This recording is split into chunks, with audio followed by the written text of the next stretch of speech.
16வது கேள்வி.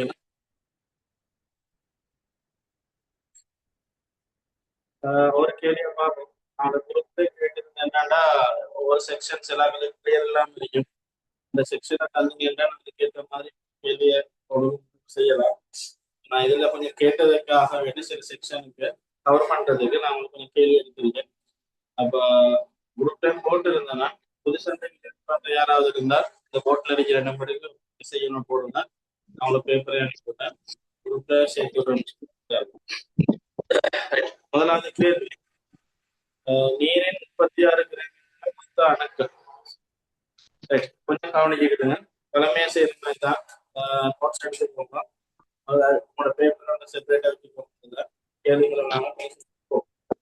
36 கிராமில் உள்ள நீரின் நீரினா H2O, நீரின் 36 கிராமில் உள்ள மொத்த அணுக்கள். நீரின் 36 கிராமில் உள்ள மொத்த அணுக்கள். நாங்க இது எதுல பார்த்திருக்கோம்? எத்தனாவது அலகு இந்த யூனிட்ல?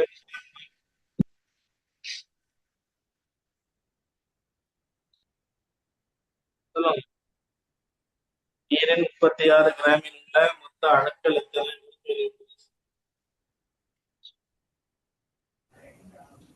சரி, 2வது விட. சொல்லலாம்ல. 2வது விட சார். 2வது விட. வேற யாராவது 2வது சரியா?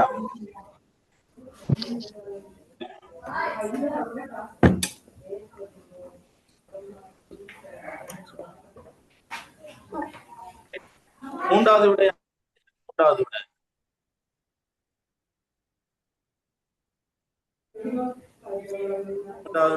கடைசியில 3ஆல பெருக்கப்பட்டுச்சு.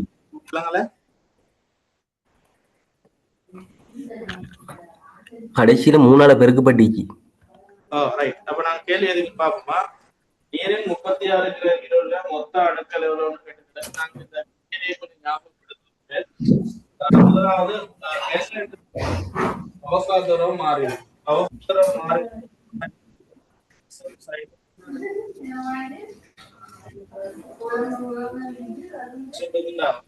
ஒரு மோல் பதார்த்தம் ஒரு மோல் மூலகத்தை எடுத்தீங்கன்னா ஒரு மோல் கால்சியம், ஒரு மோல் பொட்டாசியம், ஒரு மோல் ஹைட்ரஜன், இப்படி ஒரு மோல் மூலகம் ஒரு மோல் மூலகங்கள் எடுத்தீங்கன்னா எவ்வளவு அணுக்கள் இருக்கும்? எண்ணிக்கையான அணுக்கள். அதே போல என்ன சொல்லுதுன்னா, ஒரு மோல் கார்பனீர் ஆக்சைடு, ஒரு மோல் H2O, ஒரு மோல் NH3, இப்படி ஒரு மோல் மக்னீசியம் குளோரைடு. இப்ப ஒரு மோல் சேர்வை இருந்தா ஒரு மோல் மூலக்கூறு, ஒரு மோல் மூலக்கூறுல அவகாதரோ எண்ணிக்கையான சொல்றாங்க. அவகாதரோ மாதிரி கேட்கல. அது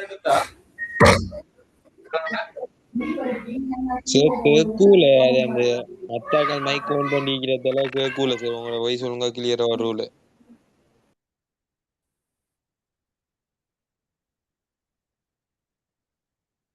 நாம கதைக்கிறது கேட்கறது அத்தாக்கள் மைக் ஓபன். நான் கதைக்கிறது கேட்குறேன். ஓகே, நான் கதைக்கிறது தெரியலையா?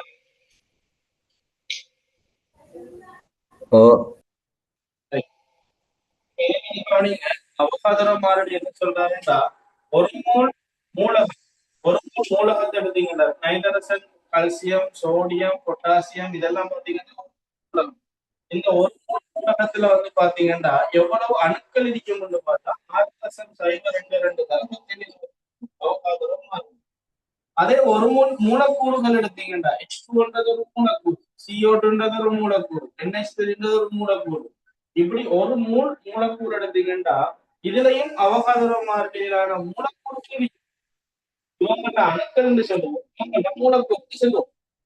இப்போ ஒரு H2O சொல்றது ஒரு மூலக்கூறு, அது எப்படி இருக்கும்? ஒரு ஆக்சிஜன், இங்கால ஒரு ஹைட்ரஜன், இங்கால ஒரு ஹைட்ரஜன். இதுதான் H2O மூலக்கூறு. இந்த ஒரு மூலக்கூறு எடுத்தீங்கன்னா இதுல எத்தனை அணுக்கள் இருக்கு பிள்ளைகள் சொல்லுங்க. ஒரு மூலக்கூறுல எத்தனை அணுக்கள் இருக்கு? எத்தனை அணுக்கள் இருக்கு? 3 அணு இருக்கு. ஒரு மூலக்கூறுல 3 அணு இருக்கு. யார் அந்த 3 அணுன்னு கேட்டா 2 ஹைட்ரஜனும் ஒரு ஆக்சிஜனும். 2 ஹைட்ரஜனும் ஒரு ஆக்சிஜனும் சேர்ந்து 3 அணுக்கள் இருக்கு. இது ஒரு மூலக்கூறுல. இப்போ ஒரு மூலக்கூறுல 3 அணுக்கள் இருந்தா 10 மூலக்கூறுல எத்தனை இருக்கு? 3 அளவு இருக்க போறீங்க, 30 இருக்கு. 1000த்துல எத்தனை இருக்கும்னு கேட்டா அது 3 அளவு இருக்க போறீங்க, 3000 இருக்கு. அதே போல 6.02 தர 10 23 மூலக்கூறுல எத்தனை இருக்கும்னு கேட்டா அதை நீங்க 3 அளவு மொத்த அணுக்கள் வரும். ரைட்டா சொல்றது? இது ஒரு மூலுக்கு. ஒரு மூணுல எத்தனை மொத்த அணுக்கள் இவங்கள்ட்ட கேட்கலாம். மூலக்கூறுல கேட்டா ஒரு மூணுல எத்தனை மொத்த அணுக்கள் கேட்டா ஒரு மூலக்கூறுல எத்தனை அணுன்னு பார்த்துட்டு நம்மகிட்ட இருக்கிற மொத்த மூலக்கூறு அளவுக்கு இருக்கணும். அப்ப தியரி என்ன சொல்லுதுன்னா, நாங்க 7வது படிச்சிருக்கோம் இரசாயன சேர்வைகள் இல்லை. ஒரு மூல் பதார்த்தம் அது மூலக்கூறாக இருந்தா அதுல இவ்வளவு எண்ணிக்கையான மூலக்கூறுகள் இருக்கு. அது ஒரு மூலகமாக இருந்தால் அந்த மாறிலியான அணுக்கள் இருக்கும். இப்ப எங்கிட்ட கேட்ட கேள்வி 36 கிராம் நீரில் உள்ள மொத்த அணுக்கள். அப்போ ஒரு மூட்டை எவ்வளவு மொத்த அணுக்கள் நீங்க காணலாம். ஒரு மூட்டை மொத்தம் எத்தனை அணுக்கள் சொல்லுங்க. ஒரு மூல்ல 6.02 தர 1023 மூலக்கூறுகள் நீர் மூலக்கூறுகளா. இப்படி நீர் மூலக்கூறுகள் ஒரு மூல இவ்வளவு எண்ணிக்கையிலான மூலக்கூறுகள் இருக்கு. அப்ப அணுக்கள் கேட்டா ஒரு மூலக்கூறுல 3 அணு. அப்ப இவ்வளவு மூலக்கூறுல எத்தனை 3 அளவு இருக்கணும். இது விளங்கிட்டா? ஒரு மூல இருக்கிற மொத்த அணுக்கள் விளங்கிட்டா? தம்பி விளங்குனா சொல்லுங்க. ஒரு மூல மொத்த அணுக்கள் நம்மகிட்ட கேட்டது 36 கிராம்ல உள்ள மொத்த அணுக்கள் தானே கேட்டு கிடக்கு. 36 கிராம் எத்தனை மூணு பாக்கள். அப்ப மூலக்கான தெரியுமா உங்களுக்கு? மூல் சமன் தரப்பட்ட திணிவு 36 கீழ் நீர்ற மூலக்கூட்டு திணிவு 18 கிராம் ஒரு -1 பிரிச்சிங்கன்னா எத்தனை வரும்? 2 மூல். அப்ப நீங்க கேட்கிற கேள்வி வந்து 2 மூல் நீர்ல எத்தனை அணுக்கள் என்று கேட்கிறான். அப்ப ஒரு மூல்ல இவ்வளவு உண்டா? 2 மூல்ல மொத்தம் 2 அளவு இருக்க வேண்டிய சொல்லுங்க. எத்தனை? 2ஆவதா 3ஆவதா? 3வது. 3ஆவது. இதுல எதுவும் டவுட் இருந்தா கொஞ்சம் கேட்டுக்கோங்க. இந்த அணுக்கள் கண்டது மூலக்கூறு கண்டது டவுட் இருந்தா கிளியர் பண்ணிக்கலாம். தொடர்ந்து நாங்க ஒரே விஷயம் பார்க்கல. அப்ப 36 கிராம் மூலக்காண்டி 2 மூல். அப்ப உங்களோட தியரி தெரியும்னா ஒரு மூலக்கூறு தெரியும். அந்த மூலக்கூறுல எத்தனை அணுக்கள் இருக்கு பெருக்கிட்டீங்கன்னா மொத்த அணுக்கள் வரும். அப்ப ஒரு மூல இவ்வளவு அணுக்கள்டா 2 மூட்டைகளும் 12 அளவு இருக்கு. அப்ப 2வது விட வந்து அணுக்கள் ரேகைகள் மொத்த மூலக்கூறு வரும் 2வது விட. ஏண்டா ஒரு மூல உள்ளது இவ்வளவு மூலக்கூறுகள் 2வது பிறகு 2 மூல எவ்வளவு. அப்ப 2வது விட எது சொல்றதுண்டா மொத்த மூலக்கூறு சொல்றதை தவிர மொத்த அணுக்களை சொல்லுங்க. விளங்கிட்டா? நோட் பண்ணிக்கிறேன்.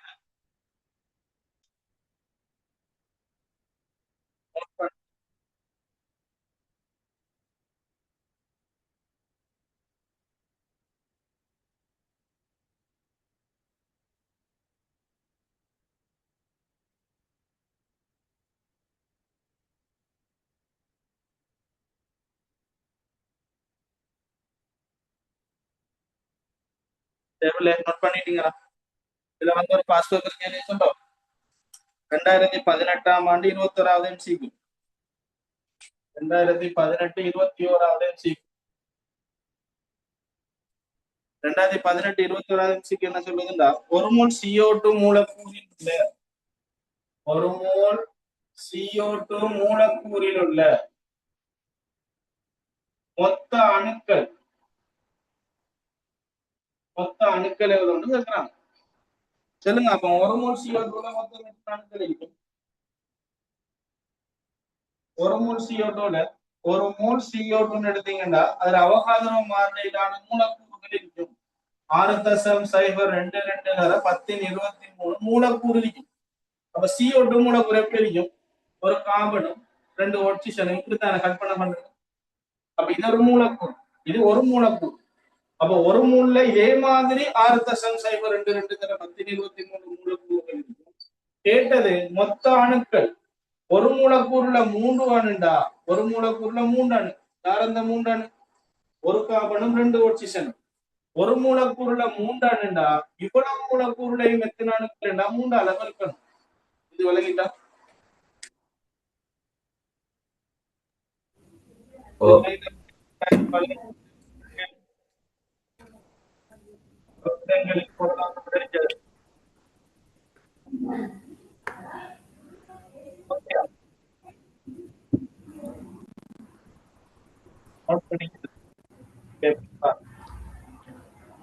அடுத்து 2021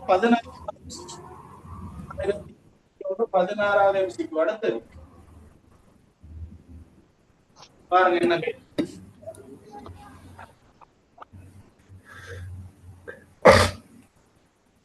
கொஞ்சம் மாத்தி போட்டிருக்காங்க. என்னன்னா 22 கிராம் கார்பனீரோக்சைட்டில் உள்ள 22 கிராம் கார்பனீரோக்சைட்டில் உள்ள CO2 மூலக்கூறுகளின் எண்ணிக்கை. மூலக்கூறுகள் எத்தனை? அணுக்கள் மூலக்கூறு பாஸ்பேட்டல் கேள்வி. எப்படி வருமா?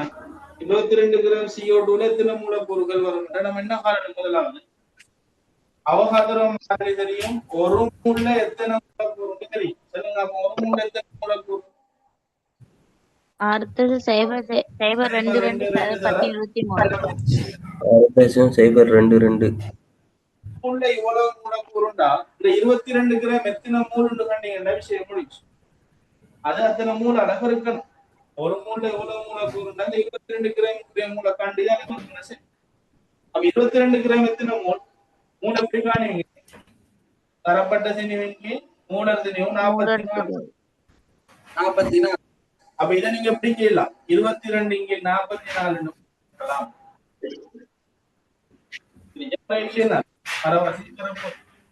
ஏன்னா உங்களுக்கு இந்த விட வந்து எப்படின்னா புல் விட வருங்க செய்க வழியை காட்டிருக்காங்க. ஏன்னா நீங்க பாஸ் பேப்பரை இப்ப பார்க்கலாம். அப்ப என்ன விட வரப்போகுது? 22 இங்கே 44 தர 6.022. முதலாவது விட 2021 ஆண்டு.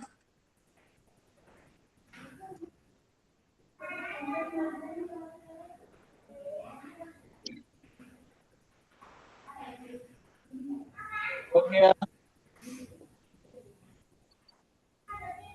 2014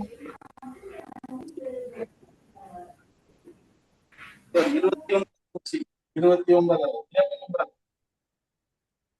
3 MCQ சொல்லிட்டேன். சார் இந்த மத்தாக்க கொஞ்சம் மைக் ஆன் பண்ணிக்கிறதால வாய்ஸ் கிளியர் இல்ல சார். யார் மைக் ஆன் பண்ண? மத்தாக்கள் ஆஃப் பண்ணுங்க. ரைட்.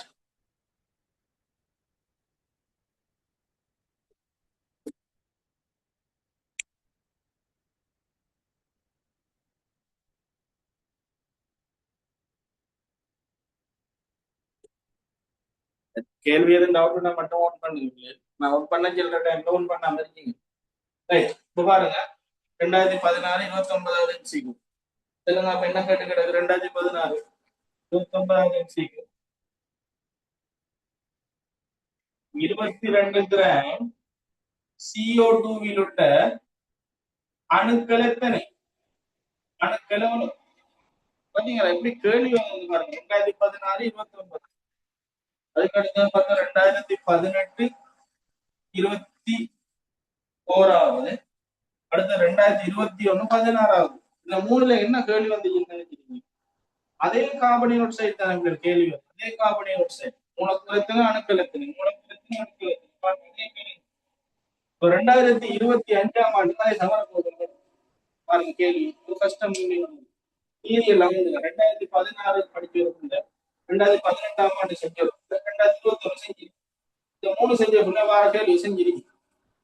அப்ப 2016 என்ன சொல்லுதுன்னா 22 கிராம் CO2 அணுக்கள் எப்படி காணுவீங்க?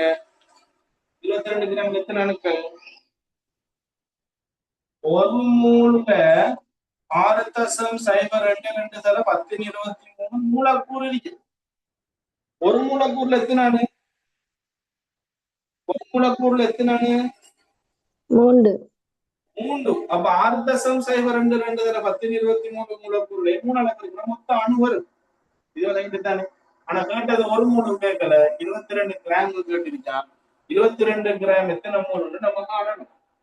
அப்ப தரப்பட்டது நீ 22, மூலக்கூட்டது 44, பிரிச்சிங்கன்னா 1/2 அரை மூணு. அப்ப ஒரு மூணுக்கு இவ்வளவு அணுக்கள்ண்டா அரைவாசிக்கு எவ்வளவு விஷயம். அப்ப உங்களுக்கு இதுல விட முழுசாவே செஞ்சுட்டான். சரியா? பிறகுங்க 6.02 தர 1023 ரெண்டாவது பிரிச்சிங்கன்னா 3.01 தர 1023 தர 3 அளவு இருக்கணும்.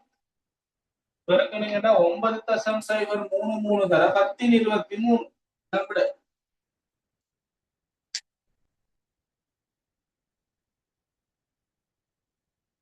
சரிதானே? அப்ப இதை செய்ய வழியே போயிருப்பார். 22 அணுக்கள் மொத்த அணுக்கள் மொத்த அணுக்கள் மொத்த அணுக்கள் நம்மகிட்ட செய்வ அரை மூட்டை உள்ள மொத்த அணுக்கள். அப்ப அதனால வசூல போகுது. சரியா?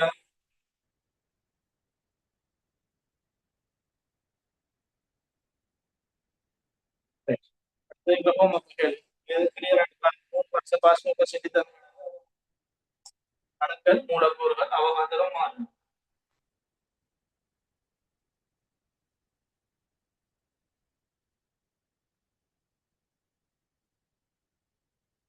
ரைட், அடுத்ததுக்கு போமா.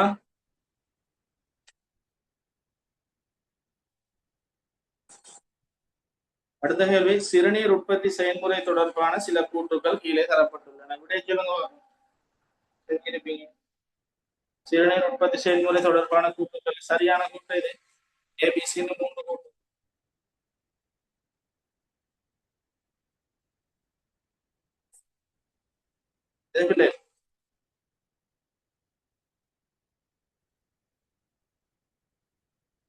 சிறுநீர் உற்பத்தி சரியான லக்ஷிகா.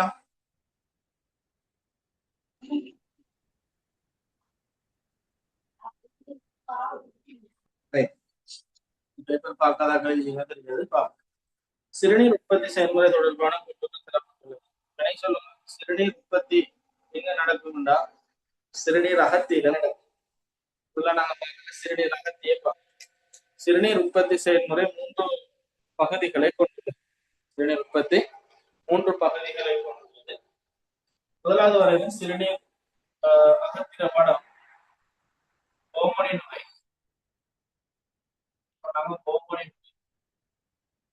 அண்மை மடிந்த சிறுகுழாய், எல்லை தடம்,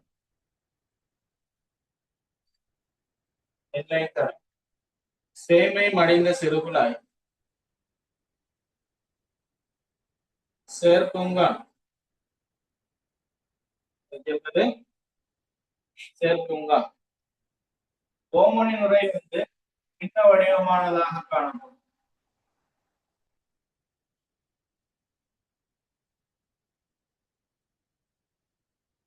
பின்ன வடிவானதாக காணப்படும் ஓமனின் உரை. இதுல உட்காவு முன்னாடி முன்னாடி பல மடிப்புகளாக மடித்து பலன்கோளங்களை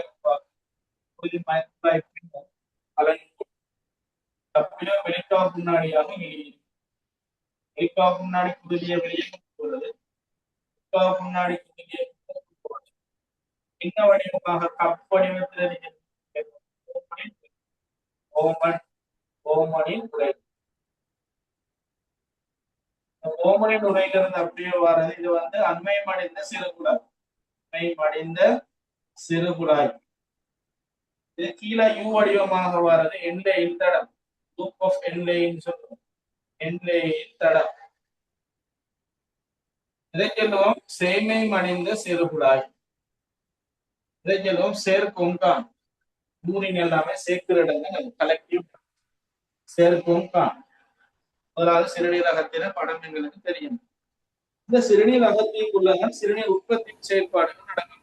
சிறுநீர் நடக்கும்னா ரத்தத்துல இருந்தா நடக்கும். கழிவு பதார்த்தங்கள் நைதரசன் கழிவுகள் ஸ்பெஷலாக யூரியா,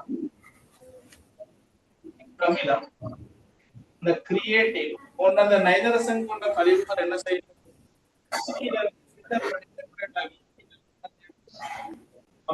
உற்பத்தி செய்த யாராவது என்னென்ன மூணு படிமுறைகளை சொல்லணும். உயர் வடிகட்டல், மீளாத்துறிஞ்சல், உயர் வடிகட்டல், தேர்வுக்குரிய மீளாத்துறிஞ்சல், மூன்றாவது சிறுகுழாய்க்குரிய சுரத்தல் அப்படின்னு 3 படிமுறைகள். உண்மை என்ன நடக்க போகுது சுருக்கமா சொல்லி குழாய்களுக்குள்ள வர குருதியானது இந்த கலன்கோலத்துக்குள்ள வந்து சேரும். கலன்கோலத்துக்குள்ள நடக்கும் உயர் அமுக்கம் ஒன்று கிரியேட் பண்ண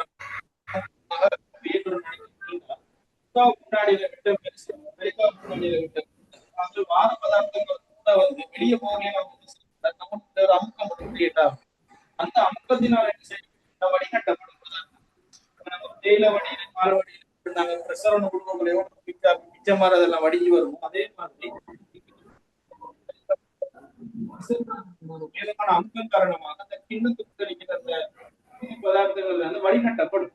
அப்படி வடிகட்டப்பட்டு வாராங்கன்றது கலன்கோல வடிதிரவம்.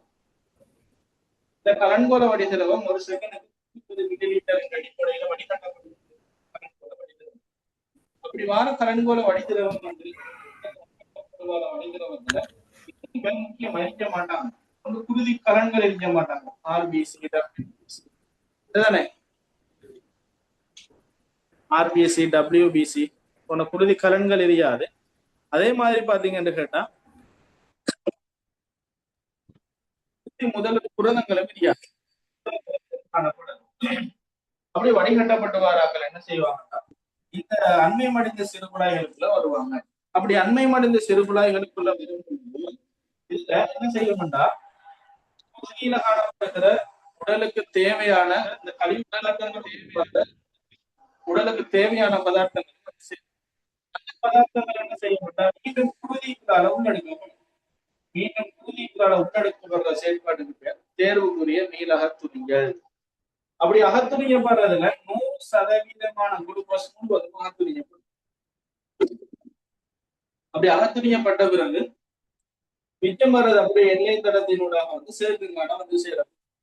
அப்படி வரும்பொழுது இந்த சிறுகுழாய்க்குரிய சுரத்தல் என்ற ஒரு செயற்பாடு சேமியப்பட்ட சிறுகுழாயில நடக்கும். அது என்ன சுரத்தல் அப்படின்னா இங்க வெளிக்காப்பு முன்னாடியில தேவையான சில கூறுகள் வெளியே தேவையில்லாத சில கூறுகள் வெளியே வைத்திருக்கும். நாங்க தேவையில்லாத படிச்சு எடுக்கணும். ஆனா கொஞ்சம் தப்பித்தவறு என்ன செய்யும்னா தேவையில்லாதது குருதிக்குள்ளால வைத்திருக்கும். அது என்ன செய்யும்னா இங்க குருதியிலிருந்து மீண்டும் சிறுகுழாய்களுக்குள்ள என்ன செய்யும்னா சுரக்கப்படும். இதைங்கிறது சிறுகுழாய்க்குரிய சுரத்தல். அப்ப தேவையில்லாதது எங்க மீண்டும் சிறுநீர் தாங்கு சிறுகுழாய்க்குள்ள வருது சேமைப்படுது சிறுகுழாய். அண்மை மடங்கு சிறுகுழாயில் என்ன நடக்கும்னா தேவையானது கழிவாக வந்துடும். அப்ப தேவையானது மீண்டும் ரத்தத்துக்குள்ள எடுக்கிறது இங்க நடக்கும். அமுக்குறி மேல போட்டுருக்க தேவையில்லாதது மீண்டும் சிறுநீர் தாங்கு சிறுகுழாய்களுக்குள்ள வர்றது கீழே போட்டுருக்க. இப்படி என்ன செய்ய போகுதுன்னு சொன்னா உயரமுக வடிகட்டல் கலன்கோலத்தில் நடக்கும். ஒவ்வொரு தெருக்குரிய மீளகத்தறிஞர் அண்மை மடங்கு சிறுகுழாயில் நடக்கும். சிறுகுழாய்க்குரிய சுரத்தல் சேமை மடங்கு சிறுகுழாய்க்குள்ள நடக்கும். செயற்பாடுகளின் கடைசியா வந்து சேர்றது சேர்க்குங்கானுக்குள்ள வந்து சேரும். இதுதான் சிறுநீர் என்று நாங்க சொல்லுவோம். அப்ப சிறுநீரை உற்பத்தி செய்யறதுக்கு 3 ஸ்டெப்ஸ் முக்கியமாக நடக்க உயரமுக வடிகட்டல், தேர்வுக்குரிய மீளகத்துறிய, சிறுகுழாய்க்குரிய சுரத்தல். இந்த 3 நடந்து முடிஞ்ச முறைகளுக்கு என்ன செய்யணும்? கழிவாக எங்களுக்கு கடைசியா வந்து சேரப்போது சிறுநீராக. இதுதான் ஒரு சுருக்கமான ஒரு செயற்பாடு சிறுநீர் உற்பத்தி செயல்முறை. இதுல ஏதாவது டவுட் இருந்தா கேளுங்க, நாங்க விடைகளுக்குள்ள போவோம்.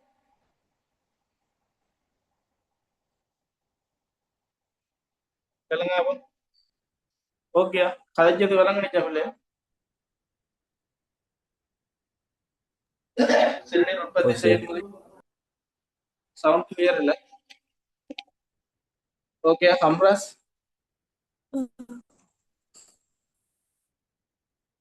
ரைட். ஏ கூற்ற பாருங்க. சிறுநீர் தாங்கு குழாயில் உள்ள கலன்கோள வடிதிரவத்திலிருந்து பதார்த்தங்கள் தேர்வுக்கு அகத்துறியப்படுகின்றன. சிறுநீர் தாங்கு குழாயில் உள்ள கலன்கோள வடிதிரவத்திலிருந்து கலன்கோள வடிதிரவம் தவிர அந்த வடிதிரவத்திலிருந்து பதார்த்தங்கள் அகத்துறியப்படுகிறது. சரியா இல்லையா? ஏ கூற்று சரியா இல்லையா? சரி. திரவத்திலிருந்து குருதிக்குள் அகத்துறியப்படுகிறது. சரிதானே? குருதிக்குள் எடுக்கப்படுது. பி கூற்று என்ன சொல்லுறாங்க? பி கூற்று என்ன சொல்லுதுண்டா, குருதி குழாய்களினால் சில பதார்த்தங்கள் சிறுநீர் தாங்கு குழாயினுள் சுரக்கப்படுகின்றன. இந்த குருதி குழாய்களினால் குருதி குழாய்களினால் சில பதார்த்தங்கள் சிறுநீர் தாங்கு குழாயினுள் சுரக்கப்படுகின்றன. குருதி தாங்கு சிறு குழாய்க்குள்ள உள்ளுக்கு வருது.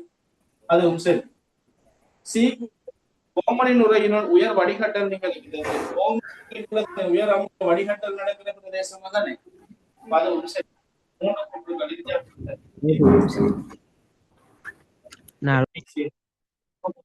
சிறுநீர் உற்பத்தி செயல்முறை 11ஆம் ஆண்டுல நாங்க படிச்சிருக்கோம். சிறுநீரக தொகுதியோட சம்பந்தப்பட்டு கொஞ்சம் உங்களுக்கு ஞாபகப்படுத்திட்டு போனேன். பாத்தீங்கன்னா சரிதானே? ரைட். இது சம்பந்தமாக கேள்விகளும் நீங்க பாஸ்டர்கள் எல்லாம் வந்துருக்கு.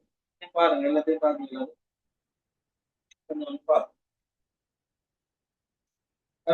பாருங்க.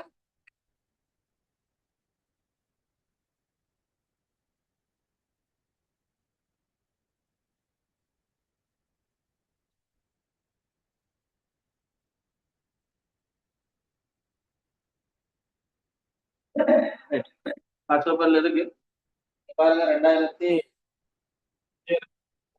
2007 சென்னை 2021 18வது. நாங்க இப்போ 18வது கேள்வி பார்ப்போம். சரி, அழிக்கிறா தேவையானதை நோட் பண்ணி எடுத்து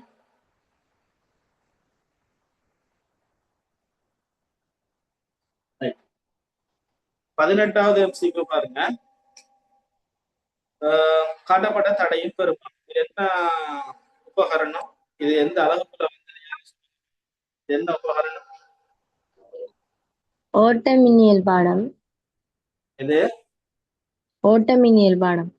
ஓட்டமின்னியல் பாடம். ஓட்டமின்னியல் என்ன செக்ஷன்?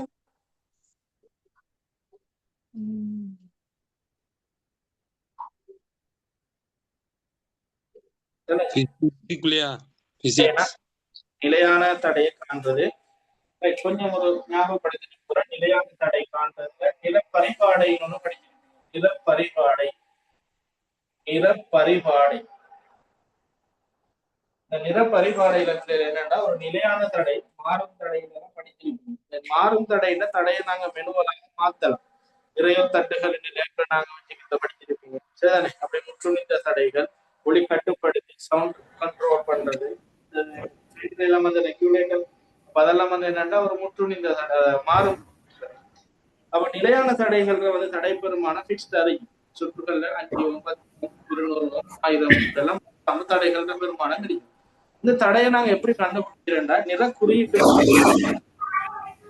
ஒரு நிலையான தடை எடுத்து பாத்தீங்கன்னா நிலையான தடையில வந்து நிற குறியீட்டு முறை.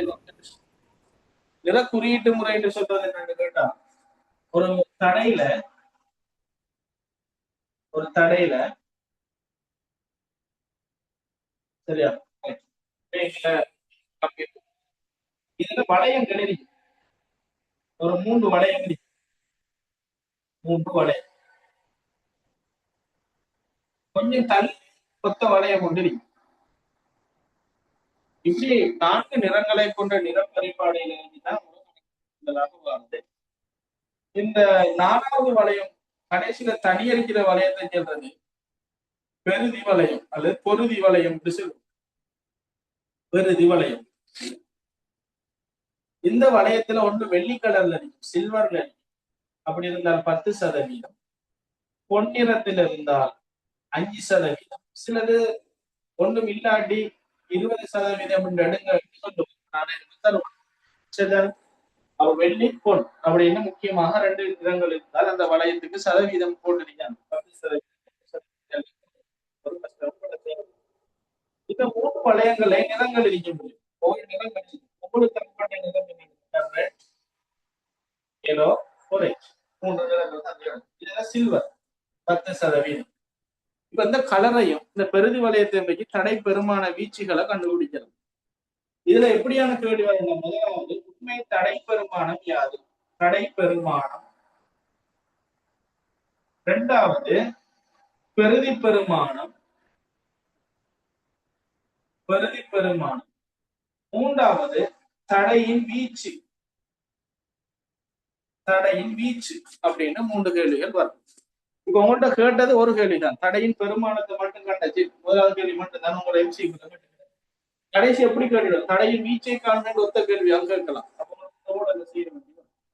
இந்த தடையின் பெருமானத்தை எப்படி காண்பது? இந்த நிற பரிமாண நிறங்களை வச்சு தான் கண்டுபிடிக்கணும். இது சென்றது முதலாம் வளையம், இது இரண்டாம் வளையம், இது மூன்றாம் வளையம், இது பெருதி வளையம். இந்த முதலாம் வளையத்துல என்ன செய்யணும்னா தடையில கலர் தந்திருப்பாங்க. அந்த கலர் நம்பரை போடணும். 6ன்றது ரெட். ரெட்டுக்கு எத்தனை நம்பர் தந்திருக்காங்க? 2. அப்ப நாங்க அந்த 2 போடுவோம். எல்லோண்டா எல்லோண்டா மஞ்சள். மஞ்சளுக்கு நிறம் தந்து கிடக்கு 4. ஆகவே 4. கடைசி மூன்றாவது வளையம் வந்து 10ன் வலுவாக காட்ட வேண்டிய வளையம். 10ன் வலுவாக காட்டணும். 10ன் மேல் எக்ஸ் போட்டுட்டீங்க. குறைக்கு என்ன நம்பர், இந்த மூன்றாவது வளையத்துக்கு என்ன இலக்கமோ அந்த இலக்கத்தை நீங்க 10ன் வலுவாக போடணும். உதாரணமாக ஒரேஞ்சு வந்து 3 தான், 10ன் 3 அப்படின்னு காட்டணும். இந்த 10ன் 3 2 தெரியுமா? 10ன் 3 1000. அப்ப 1000 3 சைபர். அந்த சைபரை இதுல எட் பண்ணணும். அவ்வளவுதான் தடை விசை. 24,000. அப்போ ஒரு நில பரிபாடையை வச்சு நாங்க தடையை கண்டுபிடிக்க முதலாவது வளையத்துல கலருக்கு இலக்கத்தை, இரண்டாம் வளையத்துக்குரிய கலருக்கு இலக்கத்தை, மூன்றாம் வளையத்துல கலருக்கு இலக்கத்தை 10ன் வலுவா காட்டி போடணும். இப்ப 3 வந்த 10ன் 3000, 2 வந்த 10ன் 2, 1 வந்த 10ன் 1 10. பூஜ்ஜியம் வந்தால் என்ன போடுவீங்க? 10ன் பூஜ்ஜியம். பூஜ்ஜியம் வந்து என்ன போடுவீங்க? 10ன் மேல் பூஜ்ஜியம் வந்து என்ன போடுவீங்க? போடுவீங்க. எந்த ஒன்று எந்த ஒரு அடியினை பூஜ்ஜியமா மடுக்கு வந்து ஒன்றை தானே படிச்சிருப்பீங்க. ஆகவே பூஜ்ஜியம் வந்தா கருப்பு நிறம். கருப்பு நிறத்துக்கு 1 சரிதானே? அவங்களுக்கு அந்த பாடமாக்கணும் இல்லை, மாத்திரம் சொல்லித்தாங்க. தடை பெருமானம் வந்து 24,000 ஓம் வரும். அதான் எங்களுக்கு விட வேறொரு விட இந்த ஆப்ஷன்ல இல்லை. ஆனாலும் நாங்க அடுத்த செஞ்சு பார்த்துட்டு போவோம். தடை பெருதி பெருமானம் கொண்டு பெருதி பெருமானம் உண்டாக்குற தடை பெருமானத்துல சதவீதத்தை காட்டுறது. உதாரணமாக இது என்ன கலர்? சில்வர் சதவீதம். அப்ப நாங்க எப்படி காரணம்டா 10. நாங்க கண்ட தடை பெருமானம் 24,000 பெருதி பெருமானம் 100க்கு 10 24,000 எவ்வளவு? 2 சைபர் வெட்டுவீங்க, இங்கே வெட்டுவீங்க. 2,400. அப்போ ஒரு நிலையான தடவை பெருதி பெருமானத்தை எப்படி கண்டுபிடிச்சா அந்த சதவீத அடிப்படையில காரணம். 5% 100க்கு 5 தடவை அந்த 24,000க்கு அணுகுங்க. தடை பெருமானத்துக்கு கண்டுபிடிக்கணும்.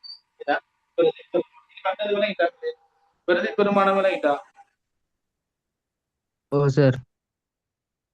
இப்ப தடையின் வீச்சு கேட்கிறான். தடையின் வீச்சு எப்படி கண்டுபிடிக்கிறேன்டா சொன்னீங்க. இந்த உண்மையான தடை பெருமானத்து 24,000 ஓம். உண்மையான தடையின் பெருமானம் அந்த 24,000 ஓம்ல இருந்து பெருதி பெருமானம் கண்டீங்க 2,400.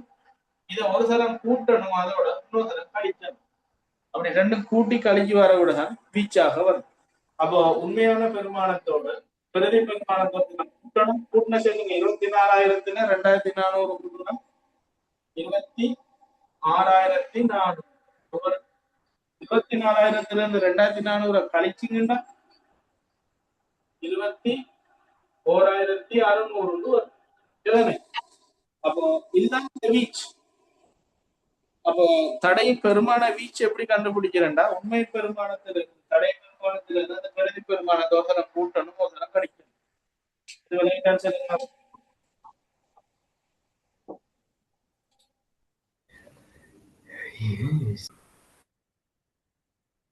சார்.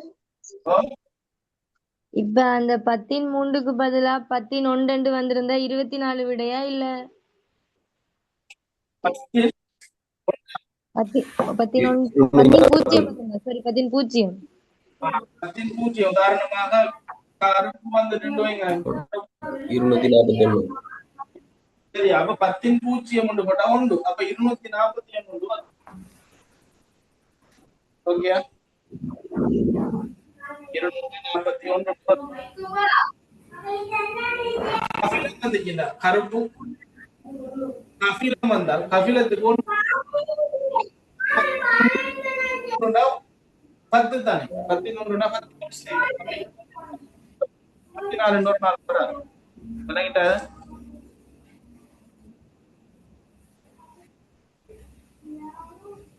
டவுட் தான் கேளுங்க.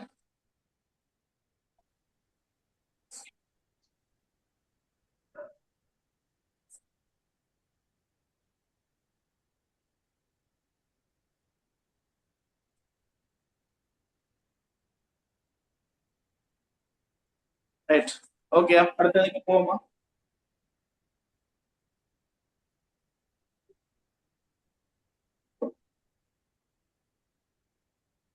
ரைட், அப்ப தடையில நிறப்பறைப்பாடை விளங்கிட்டு அப்ப உங்களுக்கு கொஞ்சம் கொஞ்சம் அந்த செக்ஷனை கிளியர் ஆகிட்டு போவோம். அடுத்த 19வது கேள்வி, எங்க டீம்ல 19வது கேள்வி சொல்லுங்க. அது என்ன செக்ஷன்ல வந்து இரும்பு பிரித்தெடுப்பு. இரும்பு பிரித்தெடுப்பு. இரும்பு பிரித்தெடுப்பு அடிக்கடி கேள்விக்கு போன முறை வந்துட்டேன்னா போன முறை இரும்பு துருப்பிடித்தல் வந்துட்டு அதுக்கு புற இரும்பு பிரித்தெடுப்பு துருப்பிடித்தல் வந்துட்டு சொல்லுங்க.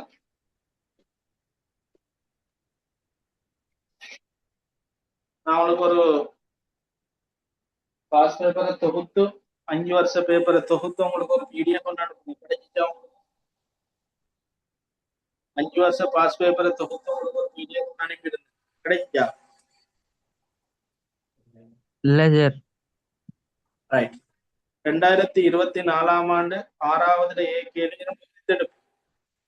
அதே 2023 ஆண்டு இரும்பு துருப்பிடித்தல். இதுதானே. அப்போ போன வருஷம் அவனுக்கு அந்த 9 கேள்வியும் முதலாவது ஸ்ட்ரக்சர்ல இருந்து கடைசி 9வது எஸ்ஏ வரைக்கும் 5 வருஷத்துக்கு உங்களுக்கு தொகுத்து போட்டு இருந்தாங்க. இப்போ இந்த வருஷம் என்ன வரப்போகுதுன்னு நீங்களே கெஸ் பண்ணிடுவீங்க. இந்த செக்ஷனுக்கு தான் கேள்வி வரும். அப்படிதான் படிக்க அவங்களுக்கு இன்னும் ஈஸியா இருக்கும். எந்த செக்ஷன் நாங்க படிக்க போறோம்ன்றதுல. ரைட், இரும்பு பிரித்தெடுப்பு பத்தி கொஞ்சம் பார்க்கலாம். இரும்பு பிரித்தெடுப்புன்னு சொல்றது கைத்தொழில் ரீதியாக இரும்பு பிரித்தெடுப்பு ஒரு உபகரணம் ஒன்று இருக்கு. என்ன உபகரணம்? ஊதுலை. ஊதுலை. கைத்தொழில் ரீதியாக பயன்படுத்துறது ஊதுலை. இதுல நாங்க மூலப்பொருள்களாக போடும்போது யார் அந்த மூலப்பொருளை போடும்போது சுண்ணாம்புகள். சுண்ணாம்புகள், கால்சியம் கார்பனேட், அடுத்தது கற்கரி, அடுத்தது இரும்பின் தாது, இரும்பு ஆக்சைடு Fe2O3. இரும்பு ஆக்சைடு இரும்பு ஆக்சைடுல Fe2O3க்கு சொல்றது எமடைட். மக்னடைட் இருந்துச்சு, சிதரைட் இருந்துச்சு. பெரும்பாலும் எடுக்கிறது தோண்டி எடுக்கிறது Fe2O3. அப்ப இதுல நாங்க கீழ்ப்பகுதியில இருந்து சூடான வழி அனுப்பும் 900 பாகை செல்சியஸ் சூடான வழி அனுப்பும் கலை அனுப்பம் சூடான வழி அனுப்பும். இதுக்குள்ள கேம்பருக்குள்ள தாக்கம் நடக்கும். நடந்து இதுல வெப்பநிலை எவ்வளவு அதிகரிக்கும்? 1900 பாகை செல்சியஸ் வரை அதிகரிக்கும். அப்ப இங்க வெப்பநிலை அதிகரிச்சதுன்னா இது அகவெப்ப தாக்கமா புறவெப்ப தாக்கமா? இங்க வெப்பநிலை அதிகரிக்கிறது அகவெப்ப தாக்கமா புறவெப்ப தாக்கமா?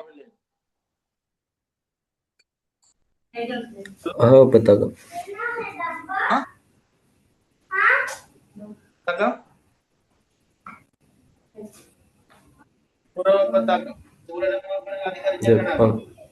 சூரியனுக்கு வெப்பநிலை அதிகரிக்கிறது தாக்கம். சூரியன்ல இருந்து வெப்பத்தை உள்ளெடுக்கிறதால நடக்கிற தாக்கம் அகவெப்ப தாக்கம். 8வது அளவுல படிக்கிறீங்க. அப்ப இங்க ஒரு புறவெப்ப தாக்கம் நடக்கும். அப்ப இங்க நடக்கிற தாக்கம் உங்களுக்கு நான் படித்து தரப்படும் தியரி சொல்லியிருக்கேன். கட்டாயம் தாக்கங்கள் எழுத தெரிஞ்சு. முதலாவது நடக்கிற தாக்கம் என்னன்னு சொல்லுங்க. முதலாவது நடக்கிற தாக்கம் நீங்க போட்ட கட்கரி இந்த சூடான வழியோட தாக்கம் பண்ணி கார்பன் சைட் பாருங்க. இதான் இங்க நடக்கிறதா. ரெண்டாவது என்ன தாக்கம் நடக்கும்? கட்கரியில மிச்சம் உள்ள கட்கரி கிடைக்கும், மிகுதி கட்கரி வந்த CO2 மீண்டும் தாக்கம் அடைஞ்சு கார்பன் ஓராக்சைடு உருவாகும். இந்த கார்பன் ஓராக்சைடு மிக முக்கியமான ஒரு தாழ்த்தி அப்படின்னு நாங்க சொல்லியிருக்கோம். தாழ்த்தி இந்த கார்பன் ஓராக்சைடோட எங்களை Fe2O3 கார்பன் ஓராக்சைடோட தாக்கம் புரிந்த போது திரவ நிலையில் இரும்பு CO2 வெளியாகும். இதுதான் இரும்பு உருவாகிறதா. நல்லா ஞாபகப்படுத்தி பாருங்க, இரும்பு உருவாகிறதாகும் Fe2O3. அதே போல தாழ்த்தப்பட்டு நடக்கிற தாக்கம் தாழ்த்தல் தாக்கம் தாழ்த்தி தான் இந்த CO. அப்ப CO என்ன செய்யறாரு? இரும்புல ஒரு சைட்டை தாழ்த்தி இரும்பு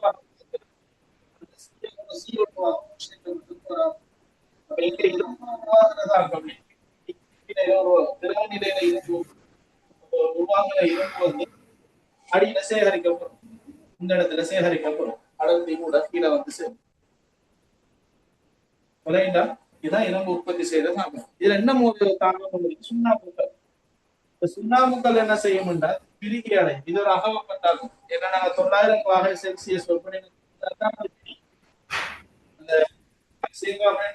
வெப்ப சக்தி கொடுக்கணும். அப்ப அந்த வெப்ப சக்தி எடுத்து பிரிஞ்சு கல்சியம் ஒக்சைட் ஆகும், கார்பன் ஒக்சைட் ஆகவும் மாறும். அப்ப சொல்லுங்க எனக்கு, அப்ப இங்க சுண்ணாம்புக்கள் வந்து பிரிஞ்சு கல்சியம் ஒக்சைடும் CO2 வருது. ஓகே, எங்களுக்கு அந்த 3 படியில இந்த தாக்கம் முடிஞ்சு இரும்பு பிரித்தெடுக்கிறது, இரும்பு வந்துச்சு. அப்ப என்னதுக்கு சுண்ணாம்புக்கள் நாங்க போட்டு சொல்லுங்க. சுண்ணாம்புக்கள் என்னத்துக்கு நாங்க கழிவுகளை அகற்றுறது. கழிவுகளை அகற்றுறதுக்கு. என்ன கழிவுகள் அப்படி எதிர்பார்க்குறது? என்ன கழிவுகள்? சிலிக்காவும் அலுமினியம் சில கழிவுகள்.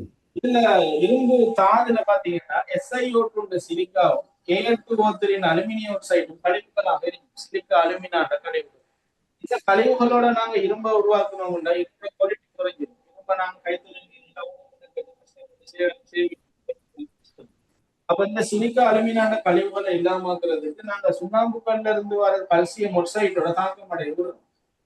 அப்ப இந்த கல்சியம் ஒக்சைடோட தாக்கம் நடந்தால் பாருங்க, கல்சியம் ஒக்சைடோட SiO2 தாக்கம் நடந்தால் கல்சியம் சிலிகேட் அப்படின்னு ஒரு சேர்வையும், கல்சியம் ஒக்சைடோட அலுமினியம் ஆக்சைடு தாக்கம் நடந்தால் அலுமினேட் அப்படின்ற ஒரு சேர்வையை உருவாக்கி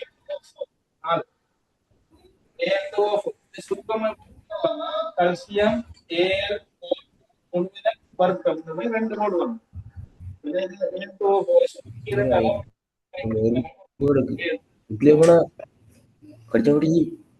இப்படி இந்த கழிவுகளுக்கு ஒரு ஸ்பெஷல் பெயர் சொல்றது. என்ன கழிவுகள்? ஸ்லேக் கழிவுகள். அந்த கழிவுகளுக்கு அப்படி மிதக்கிற கழிவுகள்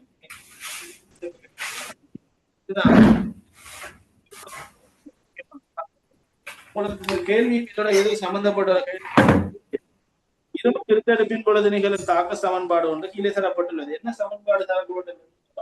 இந்த 3வது சமன்பாடு. அதானே மூன்றாவது சமன்பாடு. இந்த சமன்பாட்டுல அவங்க கேட்கிற XY செட்டுக்கு பொருத்தமான எண் அப்படின்னா என்னத்தை கேட்கிறாங்க? இலக்கம் என்ன இலக்கத்தை கேட்கிறான்? சமப்படுத்துறத கேட்கிறான். அப்ப சமப்படுத்தி சொல்லுங்க பாப்போம். எப்படி சமப்படுத்தணும்? கொஞ்சம் வித்தியாசமான Fe2O3 CO Fe plus CO2. அப்ப ஆரம்பத்துல நீங்க சமப்படுத்தக்குள்ள எப்படி சமப்படுத்திருப்பீங்கன்னா இந்த 2 Fe முன்னுக்கு 2 போட்டு இருப்பீங்க. Fe உங்களோட ஐடியா எடுக்கும் 2 F. அப்ப இங்க கார்பன் பாத்தீங்கன்னா 1 இங்கே 1. அப்ப சமனாரிச்சு இருக்கா இந்த ஆக்சிஜன் பாருங்க, இங்க 3 இங்க 1 4. அப்ப இங்க 2 இங்க 4 இது பார்த்தா இப்ப கார்பன் இப்ப 2 கார்பன் வந்துச்சு. 2 கார்பன் தானே. அப்ப திரும்ப இங்க 2 போட்டீங்கன்னா அதுவும் கிடைக்கும். சமப்படுத்த 2 F முன்னுக்கு 2 போடுங்க 2 F. இப்ப 3 போடுங்க 3. ஒற்றை இலக்கம் அரைக்கிறது 2 இலக்கம் அணுக்களை மாத்துங்க. 3 போட்டீங்கன்னா 3 கார்பன் இங்கே 3 அளவு இருக்குது. 3 கார்பன் ஒட்சிஜனை பாருங்க, 3 ஒட்சிஜன் இங்கே 3 6 ஒட்சிஜன். அப்ப அங்கால 2 3 6 ஒட்சிஜன் சமம். அப்ப இங்க 1 இங்க 3 இங்க 2 இங்க 3 XYZ 3 2 3 ரெண்டாவது ரெண்டாவது ஒரு கேள்வி ஒன்று கேட்கிறான். இப்ப நீங்க சமப்படுத்தி ரசாயன தாக்கங்கள் எழுத வேண்டி தாக்கங்கள் தேவையானது தேவையானது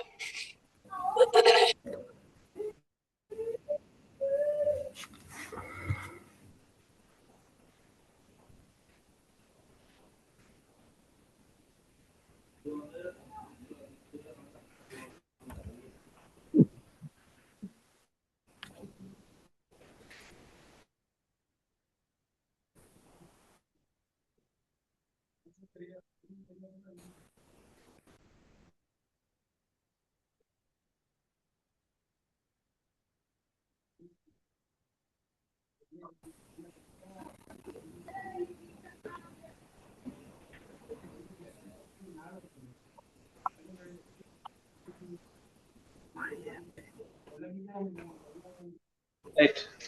ஓகே, அடுத்த கேள்வி வா. கையில கிளாஸ் பேப்பர் இருந்தா 2017 24வது எடுத்துக்கலாம். 2017 24வது 2017 24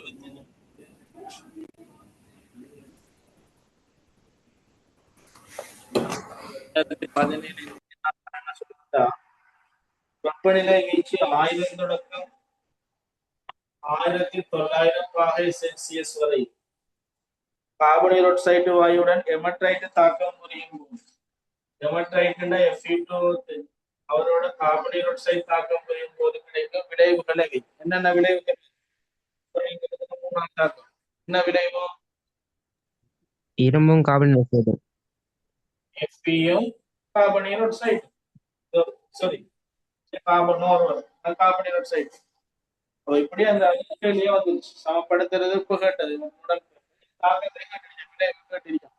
சரியா? ரைட். அடுத்த ஒரு கேள்வி எடுங்க. 2019 34 நீங்க 2019 இரும்பு பிரித்தெடுக்கப்படும் பூதுரையில் சுண்ணாம்புக்களை சேர்ப்பது ஏன்? 2019ஆம் ஆண்டு ஏன் சுண்ணாம்புக்கள் சேர்க்கிறோம்? இப்பதான் கதைச்சு இந்த கல்சியம் கார்பனேட் என்னத்துக்கு சேர்க்கிறது? இரும்பு தாதுவில் உள்ள கழிவுகளை அகற்றும். முதலாவது கேள்வி, இரும்பு தாது இலைக்கழிவுகளை இரும்பாக தாழ்த்தப்படுவது. இரும்பு தாதை இரும்ப தாழ்த்துறது யாருன்னு சொல்லுங்க. இரும்பு தாத இரும்பாக தாழ்த்துனது யாரு? யாரு தாழ்த்தல? Carbon carbon oxide. CaO. தாழ்த்தி தாழ்த்தி இரும்பு தாதை இரும்பாக தாழ்த்துனது CO. அது வராத. அப்ப பூதுளையில் உள்ள வெப்பநிலை அதிகரிக்க செய்வதற்காக இங்க நடக்கிற வெப்பநிலை அதிகரிக்க நாங்க கொடுக்கிறது 900, ஆனா வெப்பநிலை கூடுனது 1900 வரைக்கும். அப்ப வெப்பநிலை அதிகரிக்கிறது நாங்க என்ன செஞ்சோமான்னு கேட்டா இல்ல. ஏன் வெப்பநிலை அதிகரிக்கிறீங்க? அங்க நடக்கிற தாக்கம் புறவெப்ப தாக்கம். சரியா? அடுத்த மூன்றாவது, இரும்பு தாதில் உள்ள கழிவுகளை அகற்றுவதற்கு. அதனை விட இரும்பு தாதில் உள்ள கழிவுகளை அகற்றுவது. அடுத்த பாத்தீங்கன்னா அப்படியே 2023 29வது MCQ அதே தான். 2023 29வது 2023 29வது MCQ ஒன்று வந்துருச்சு. என்ன கேள்வி செஞ்சு பாருங்க.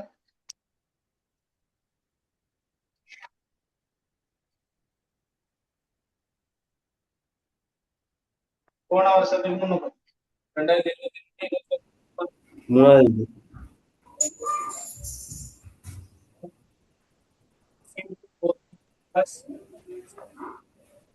2 Fe plus 3 CO. அவன் சமப்படுத்தி தந்துட்டான். சமப்படுத்துறது ஒரு சிரமம் இல்லை. கேட்ட கேள்வி, Fe2O3 ஒரு மூளை பயன்படுத்தி உற்பத்தி செய்யத்தக்க இரும்பின் திணிவு யார்? Fe2O3 ஒரு மூல்ல இருந்து இரும்பு எத்தனை மூல் கண்டுபிடிக்கணும், அதுக்கு பிறகு எத்தனை கிராம் கேட்கிறான். திணிவு மாஸ் எவ்வளவு திணிவு கேட்கிறான். 112 ரசாயன கழித்தல்கள் கால்குலேஷன்ல ஒன்று படிச்சிருப்பீங்க. 3 விகிதங்களை சமப்படுத்துறது. Fe2O3 plus 3 CO இது என்ன மாதிரி நாங்க வாசிக்கிறோம் சொல்லுங்க, படிச்சாக்க இருப்பீங்க நம்ம சொல்லுங்க. Fe2O3 பிளஸ் 3 CO எப்படி நாங்க இதை வாசிக்கலாம்? எப்படி வாசிக்கலாம்? ஒரு மோல் Fe இந்த சேர்வைக்கு முன்னுக்கு போறது என்னன்னா விசமான குணகம் என்று சொல்லுவோம். அதை 3 எண்ணிக்கை முன்னுக்கு சமப்படுத்த அது Fe2O3க்கு முன்னுக்கு 1 ரிச், அப்ப ஒரு மோல் Fe2O3. இந்த CO க்கு முன்னுக்கு 3 ரிச், 3 மோல் FeCO. Fe க்கு முன்னுக்கு 2 மோல், இவர் 3 மோல். அப்ப இவங்க 2 பேரும் தாக்கிகள். இவங்க 2 பேரும் யாருண்டா தாக்கிகள். இவங்க 2 பேரும் விளைவுகள். இவங்க 2 பேரும் விளைவுகள். அப்ப நாங்க எப்படி வாசனம் இருக்குன்னா, ஒரு மோல் Fe2O3 3 மோல் CO-வோட தாக்கம் 2 மோல் 3 மோல் CO. அப்ப இந்த 2 பேர் தாக்கமடைகிற அளவு இவங்களோட முன் விகிதங்கள் எப்பவுமே சமன் அறிவு. அப்போ ஒரு மோல் Fe2O3 தாக்க முடியப்பல எத்தனை மோல் இரும்பு வருது? ஒரு மோல் Fe2O3 தாக்க முடியப்பல எத்தனை மோல் இரும்பு வருது? 2 மோல். 2 மோல். அப்ப 2 மோல் Fe2O3 தாக்க முடியப்பல எத்தனை மோல் வரும்? 4 எத்தனை மோல். மோல் தாக்க முடியப்பல எத்தனை மோல் வரும்? 4 மோல். 1 மோல். இப்ப இது விகிதத்தை நாங்க பாக்குறோம். ஒரு மோலுக்கு 2 மோல் வருது எடுத்தா 10 மோல் வரும். அதாவது டபுள் வரும், 20 மோல் வரும். என்ன சொல்றது? இப்ப கேட்ட கேள்வி என்னன்னா, டிரெக்டா கேள்வியை கேட்டுட்டா, ஒரு மோல் Fe2O3 தாக்கம் புரியும் போது எத்தனை கிராம் வரும் கேட்டது, எத்தனை மூல் கேட்கல. ஆனா எங்களுக்கு மூல் விகிதம் தெரியும். ஒரு மோல் தாக்கம் புரிய எத்தனை மூல் வரும்? Fe 2 mole. 2 மூல் வரும். 2 மூல் வரும். 2 மூல எத்தனை கிராம் காணணும்? மூலுக்கு தெளிவுக்குமான தொடர்பு இருக்கு. என்ன சமன்பாடு? என்ன சமன்பாடு?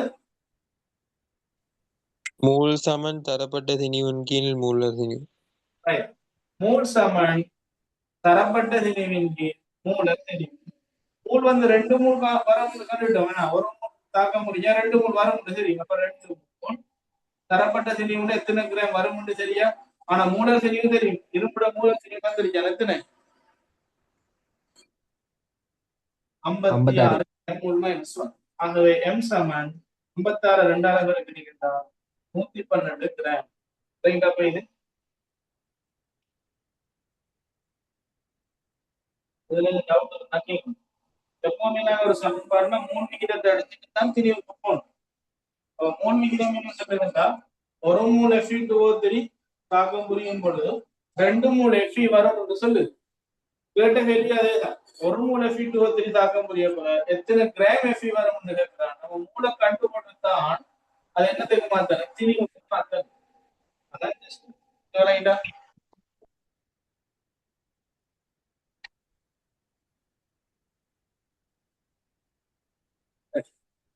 அடுத்த கேள்வியை செஞ்சு பாருங்க.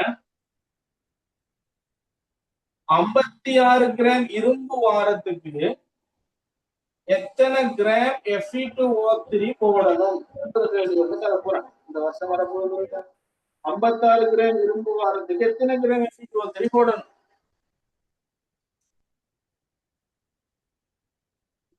56 கிராம் இரும்பு வாரத்துக்கு எத்தனை கிராம் Fe2O3 போடணும்?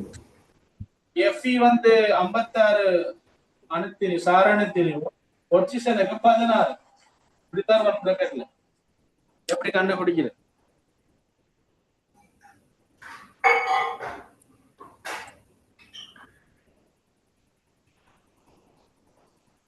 Fe 56 ஒட்சிசனுக்கு 16. இப்ப எப்படி தொடர்பு எப்படி கேள்வி வருதுன்னு சொல்லுங்க. தொடர்பு எப்படி கேள்வி வருது? 56 கிராம் Fe வாரண்டா எத்தனை கிராம் Fe2O3 போடணும்? இப்ப நம்மளுக்கு ஒரு தொடர்பு ஒண்ணு தெரியும். என்னன்னா 2 மூல் Fe வாரண்டா 1 மூல் Fe2O3 போடணும். நாங்க மூல்ல அங்காதிக்கணும். அது விளங்கிட்டா? 2 மூல் Fe வாரண்டா 1 மூல் Fe2O3 போடணும். அப்ப 4 மூல் வாரண்டா எவ்வளவு போடணும்? 2 மூல். 2 மூல். 2 மூல் போடணும். 1 மூல் வாரண்டா எத்தனை மூல் போடணும்?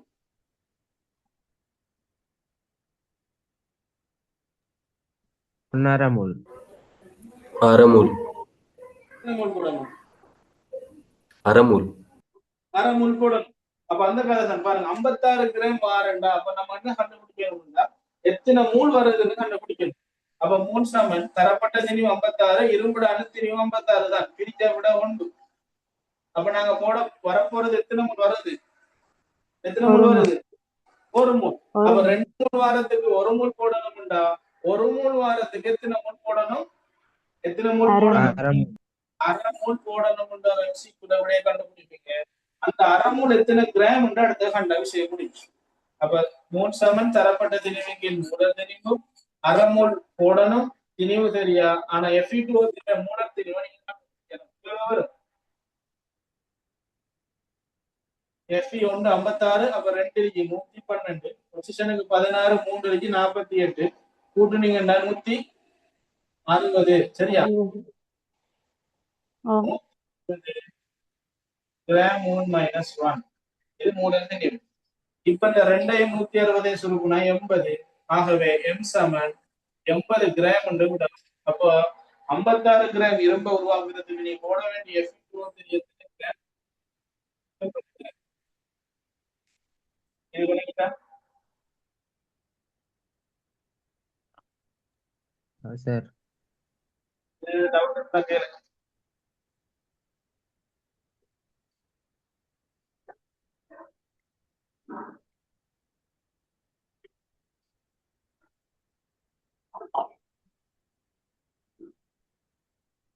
சரியா?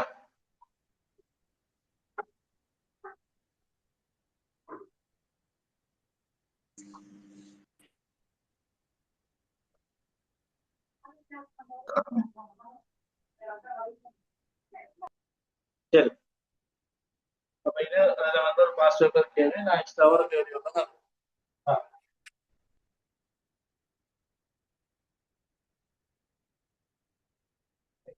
அடுத்த கேள்வியை பாருங்க, 20வது கேள்வி என்ன பாருங்க, விடைய சொல்லுங்க.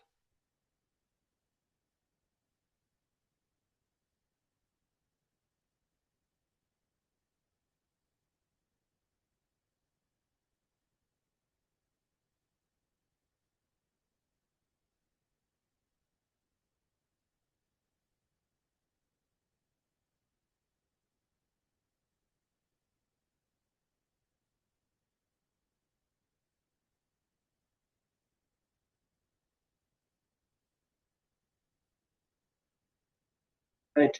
அடுத்தது மனித பெண்ணின் முளையம் வளர்ச்சி அடையும் போது எத்தனை வாரமாகும் போது என அழைக்கப்படுகிறது? ரைட். முளையம் மூல ஒரு சமமாக கொஞ்சம் சொல்ற இனப்பெருக்க தொகுதியில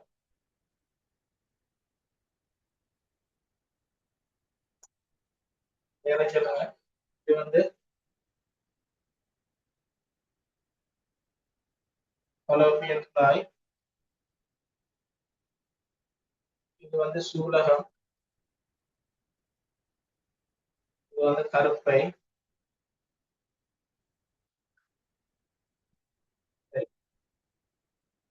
பெண் இனப்பெருக்க தொகுதியில பகுதிகள்ல இது சூலகம், இது வந்து பலோபியன் குழாய், இது வந்து கருப்பை, இது வந்து யோனிவை. 4 பகுதிகள். கருக்கட்டல் நடக்கிறது, இதற்காக விந்து வரும். சூலகத்திலிருந்து சூழ்கொள்ளல் நினைவு, சூழ் வெளியிடப்படும். அந்த சூழ் பலோப்பியன் குழாய்க்குள்ள உள்நோக்கி இழுக்கப்படும். அப்ப அந்த சூழும் விந்தும் சேர்ற செயற்பாட்டுக்கு என்ன பேர்? இதுக்கு என்ன பேர்? சூழ், அடுத்தது விந்து, இரண்டும் ஒரு மடிய கருக்கட்டல் சேர்றதுக்கு என்ன பேர்? கருக்கட்டல். என்ன பேர்? கருக்கட்டப்பட்டு வார கருக்கட்டப்பட்டு வார தனிய கருக்கட்டல்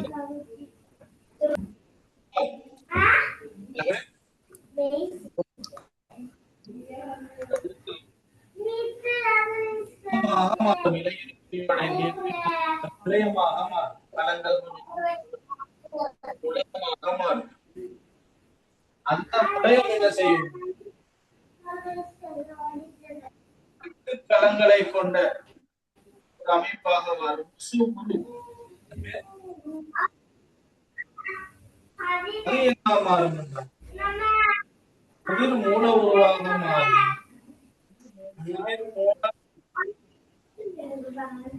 முதிர் மூல உருவாக மாறி அகத்தோல்ல வந்து பதியும்.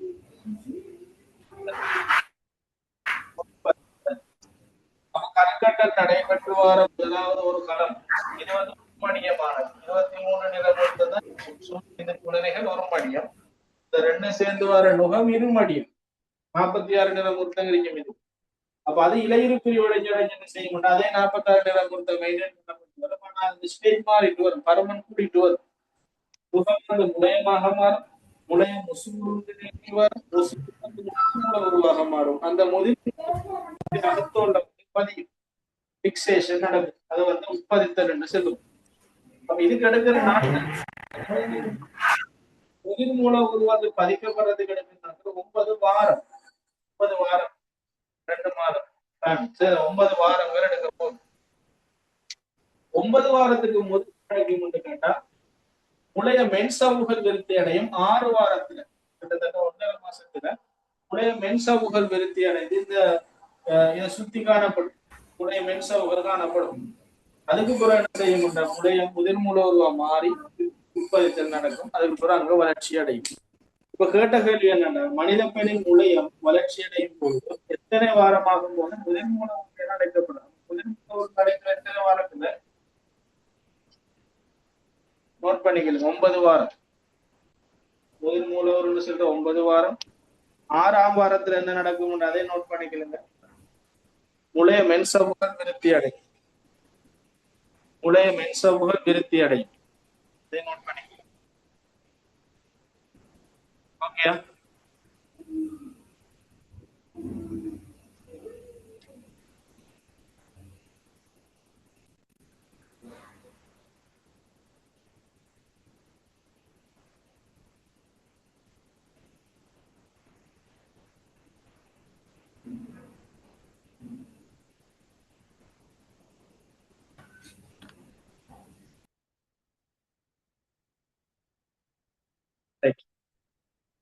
அடுத்தது 21வது கேள்வி. ஸ்டேட் கட்டாயம் தெரியும்.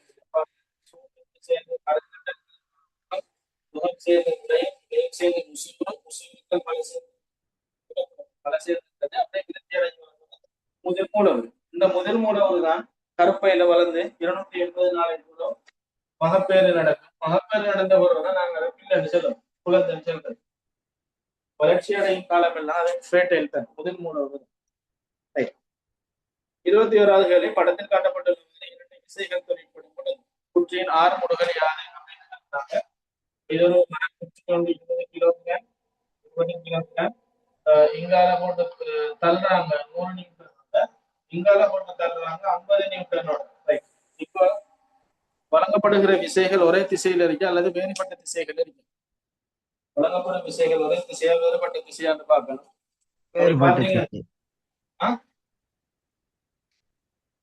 இங்கால 100 நியூட்டன், இங்கால 50 நியூட்டன். எதிரெதிராக கழிச்சு கழிச்சிங்கன்னா இங்கால பக்கமாக 50 நியூட்டன் தொழிற்படுற மாதிரி வரும். இடப்பக்கமாக 50 நியூட்டன் வரும். அப்ப 20 கிலோ திணிவு. அப்ப விலகி திசை கண்டுட்டீங்க, திணிவு தெரியும். அப்ப ஹார்மோன்கள் காணலாம். சமன்பாடு என்ன சொல்லிருங்க? F சமன் ma. ஹார்மோன்கள் சமன் வழங்கப்படும் விசையின் கீழ் திணிவு. விசை 50 நியூட்டன், திணிவு 20 கிலோ.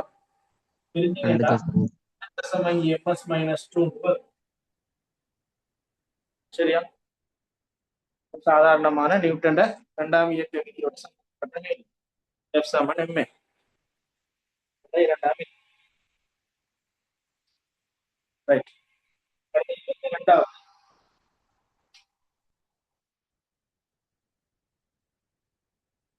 22வது கேள்வி. குறித்தவர் திரவ கரைசலில் என்ன அலகுல வந்துருக்கீங்கன்னு சொல்லுங்க. அப்போ குறித்தவர் திரவ கரைசலில் என்ன அலகுல வந்துருக்கீங்க? 11ஆம் ஆண்டுல கல்வி அமைப்பு விகிதங்கள் படிச்சிருக்கீங்க. அமைப்பு விகிதம் படிக்கும். அதுல வந்து ஒரு கேள்விதான் இது. சரியா? குறித்த ஒரு கரைசலில் திரவ திரவ கரைசலில் திரவ கரைசல் தான் நாங்க கனவளவு விகிதம் பார்ப்போம். கனவளவு சதவீதம் பார்ப்போம். கனவளவு சதவீதம் அல்லது கனவளவு பின்னம் என்று சொல்லுவோம். சரி, கனவளவு பின்னத்துக்கு என்ன சமன்பாடு சொல்லுங்க. கனவளவு பின்னத்துக்கு என்ன சமன்பாடு? ஒரு கரைசல் இருக்கு, பாத்திரத்துல 2 கரையங்கள் கரைஞ்சி கரைசல் ஒன்று உருவாயிருக்கு. கரைசல் என்ன இருக்கும்னு கேட்டா கரையம் இருக்கும், அதோட இன்னொன்று இருக்கும் என்ன, கரைப்பான். கரையமும் கரைப்பானும் சேர்ந்துதான் அதுக்கு என்ன பேர் சொல்ற, கரைசல் அப்படின்னு சொல்லுவோம். சொல்லுங்க, கனவளவு பின்னம் இருக்கு. ஒரு கனவளவு பின்னம் என்ன சொல்றதுன்னா, மேல கரையத்தின் கனவளவு, கீழே கரைசலின் கனவளவு. மேல எப்போதுமே கரையம் வரும், கீழே எப்போதுமே கரைசல் வரும். கரையத்தின் கனவளவின் கீழ் கரைசலின் கனவளவு சதவீதம் 100 அளவு இருக்கும். அப்ப கரையத்தின கனவளவு மேல போடுவீங்க, கரைசல் என்று சொல்லும் பொழுது கரையத்தின் கரைசல் என்ற அதுல கரையமும் வரும் கரைப்பானும் வரும், ரெண்டும் வரும். தரநூறு இதுதான் எங்களுடைய பொதுவான போகுதா. அப்ப தந்திரிகர் பாருங்க, தரவண குறித்த ஒரு திரவ கரைசலில் 10% கனவளவு சதவீதமாக குறிப்பிடப்பட்டுள்ளது. 10% என்றா அவ 10 சமன் கரையத்திரதினியும் கனவளவும் கீழே கரைசலின் கனவளவு தர 100 முதல். சரியா, இதன் மூலம் போடணும். அதன் 50 சென்டிமீட்டர் கணத்தில் அடங்கியுள்ள கரைப்பானின் கனவளவு யாது? 50 சென்டிமீட்டர் கணத்தில் உள்ள அந்த கரைசலில் 50 சென்டிமீட்டர் கனவு எடுத்தீங்கன்னா கீழே 50 10 சமன் கரையத்திர கனவளவு தர 100. பிரிச்சிங்கண்டா 2 பி சமன் 10 2ஆல பிரிச்சிங்கண்டா 5 சென்டிமீட்டர் கனவு. 5 சென்டிமீட்டர் கனவுன்றது கரையத்திர கனவளவு. சரியா, 5 சென்டிமீட்டர் கணம் கரையத்திர கனவளவு. அப்ப கரைப்பாண்ட கனவளவு 45 இருக்கணும். ஆனா விட அப்படி இல்லை, 44 இருக்கணும் அல்லது 45 இருக்கலாம், அல்லது கரையத்திர கனவளவு கேட்டு இருக்கலாம். கேள்விகளை கொஞ்சம் மாற்றம் செய்ய வேண்டிய வருகிறது. குறித்த ஒரு திரவ கரைசலில் 10% கனவளவு பின்னத்தான் தேடும். 10% 10 அது சதவீதம் 400 அளவு இருக்கும். சமன்பாடு மறக்கப்படாது. மேல கரையத்திர கனவளவு, கீழே கரைசல் கனவளவு. கரையத்திர கனவளவு எங்களுக்கு தெரியாது உண்மையா, ஆனா கரைசல் கனவளவு தந்திருக்கான் 50 சொல்லி, அந்த தந்த 50 நாங்க நோட் பண்ணிக்கலாம். அது 50 சென்டிமீட்டர் கரைசலில் அடங்கியுள்ள கரைப்பான் கேள்வி. அவ கீழே நீங்க 50 போட்டுருவீங்க, அவ மேல வரப்போறது கரையத்திர கனவளவு. அப்ப இந்த கரையத்திர கனவளவு கண்டீங்கன்னா சரி, எங்களுக்கு இந்த கரைசல் தெரியுங்க. அப்போ சுருக்கி கண்டீங்கன்னா கரையத்திர கனவளவு கரையமைக்கிற கரைப்பான் 45 இருக்கணும். அப்பதான் மொத்தம் 50 வரலாம். சரியா பிள்ளை விளங்கிட்டாது. அப்ப அதன் 50 சென்டிமீட்டர் கடத்துல நாங்கள கரைப்பானின் கனவளவு, கரைப்பான் என்று கேட்காம கரையத்திர கனவளவு கேட்டா கூட 5 வரும். கரைப்பான் என்று கேட்டா 45 வரணும்.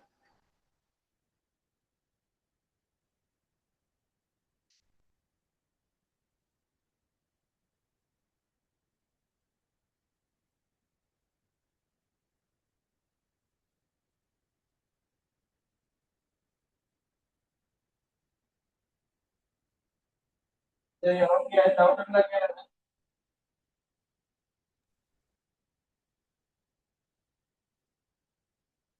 சரியா, அப்போ என்னோட பின்னங்கள் அமைப்பு விகிதங்கள் என்னென்ன அமைப்பு விகிதங்கள் இருக்குன்னு நான் ஆரம்பிக்கிறேன். பின்னம் திணிவான பிரிச்சாரு. பின்னம், கனவளவு பின்னம், கனவளவு பின்னம், மூல் கனவளவு பின்னம், மூல் பின்னம். மூல் பின்னத்துல ஒரு கேள்வி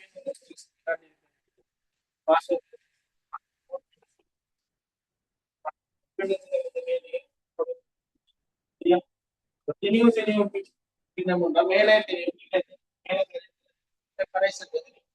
நினைவு கனவளவு உண்டா மேல கரையத்துல நினைவு கனவளவு பின்னம் உண்டா மேல கரையத்துல கரைசல் மூன் கனவளவு மேல கரையத்துல மூன் பின்னம் உண்டா மேல கேட்கறது கரைசல். எல்லாமே சமன்பாடு ஒன்றுதான், நம்ம தேவையான மாதிரி கணியங்களை மாற்றிக்கிட்டோம். ஆகவே இல்ல கரையத்து 2 கேட்டு இருந்தா விட 5, கரைப்பான் 2 கேட்டா 45, 44, 45. இது ஓகேயா? மற்றதை செஞ்சு பாருங்க. இந்த அளவால முடிச்சுட்டு ரெக்கார்டிங் பாருங்க யூடியூப்ல. டவுட் இருந்தா கேளுங்க. புதுசா ஜாயின் ஆனவங்க நீங்க இந்த விசாவுக்கு நம்பரை போட்டுக்கோங்க. இந்த நம்பருக்கு உங்களோட மெசேஜை போடுவோம், குரூப்ல ஜாயின் பண்ணுங்க புதுசா வந்து. சரி, ஓகே, சந்திப்போம்.